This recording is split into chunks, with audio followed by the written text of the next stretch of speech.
بسم اللہ الرحمن الرحیم۔ السلام علیکم ورحمۃ اللہ وبرکاتہ۔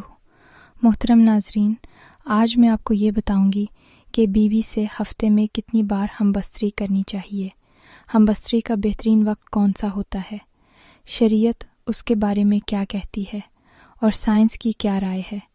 کچھ مرد روزانہ ہم بستری کرتے ہیں، کچھ ہفتے میں ایک بار، اور کچھ لوگ مہینے بھر میں صرف ایک بار ہم بستری کرتے ہیں۔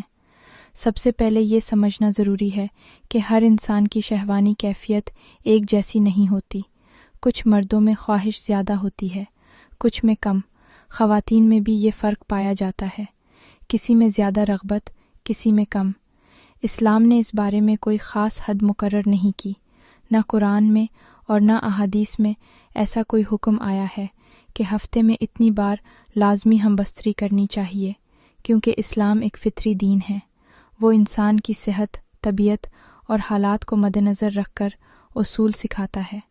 نبی کریم صلی اللہ علیہ وسلم نے فرمایا ہے کہ تمہارے جسم کا تم پر حق ہے، تمہاری آنکھوں کا بھی تم پر حق ہے، اور تمہاری بیوی کا بھی تم پر حق ہے۔ اب بیوی کا حق اس وقت ہی ادا ہوگا جب اس کا ہم بستری کو دل کر رہا ہوگا۔ ہاں، البتہ اگر بیوی کا دل نہیں کر رہا مگر شوہر کا دل کر رہا ہے تو پھر بیوی کو شوہر کا خیال کرنا چاہیے۔ ماہرین صحت کہتے ہیں کہ ہفتے میں 2 سے 3 بار ہم بستری ایک مناسب اور صحت مند معمول ہے۔ اس کی وجہ یہ ہے کہ مرد کے جسم میں نطفہ تقریباً 3 دن میں تیار ہوتا ہے، اور چوتھے دن جسم خود بخود اس عمل کے لیے تیار ہو جاتا ہے۔ اگر کوئی مرد روزانہ یا دن میں کئی بار ہم بستری کرے تو چند دنوں میں اس کی جسمانی طاقت کمزور پڑ سکتی ہے، تھکن، بلڈ پریشر میں کمی اور سستی جیسی علامات ظاہر ہو سکتی ہیں۔ اس لیے اعتدال ہی بہتر ہے۔ اب بات رہی کہ ہم بستری کا بہترین وقت کون سا ہوتا ہے، تو رات کا وقت ہم بستری کے لیے مناسب ہوتا ہے، کیونکہ دن بھر کی تھکن کے بعد دونوں میاں بیوی کو رات میں سکون اور تنہائی میسر آتی ہے۔ اگر شوہر دن کے وقت ہی اپنی بیوی کو آگاہ کر دے کہ رات کو ہم بستری کا ارادہ ہے، تو عورت ذہنی اور جسمانی طور پر خود کو بہتر طریقے سے تیار کر لیتی ہے، اور یوں دونوں کے درمیان محبت اور ہم آہنگی میں اضافہ ہوتا ہے۔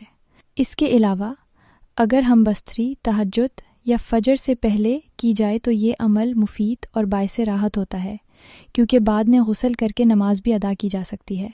اس کے علاوہ جمعرات اور جمعہ کی درمیانی رات کو ہم بستری کرنا روایات کے مطابق باعث برکت سمجھا جاتا ہے، کیونکہ جمعہ کا دن اسلام میں ایک خاص اہمیت رکھتا ہے۔ ناظرین کرام، بیوی کے ساتھ ہم بستری صرف جسمانی ضرورت نہیں بلکہ ایک محبت بھرا روحانی اور جذباتی تعلق ہے۔ اسلام ہمیں محبت، اعتدال اور حکمت کے ساتھ زندگی گزارنے کی تعلیم دیتا ہے۔ نہ تو حد سے بڑھنے کی اجازت ہے اور نہ ہی بیوی کے حقوق سے غفلت کی گنجائش۔ اگر آپ کو یہ ویڈیو پسند آئی ہو تو برائے مہربانی لائک کریں، چینل کو سبسکرائب کریں اور اپنی رائے کامنٹس میں ضرور دیں۔ اگلی ویڈیو میں ہم بات کریں گے بیوی کو ذہنی طور پر ہم بستری کے لیے کیسے آمادہ کیا جائے، تو ہمارے ساتھ جڑے رہیں۔ اللہ تعالیٰ آپ کی ازدواجی زندگی کو خوشیوں سے بھر دے، آمین۔ اس کے ساتھ اب مجھے اجازت دیں، اللہ حافظ۔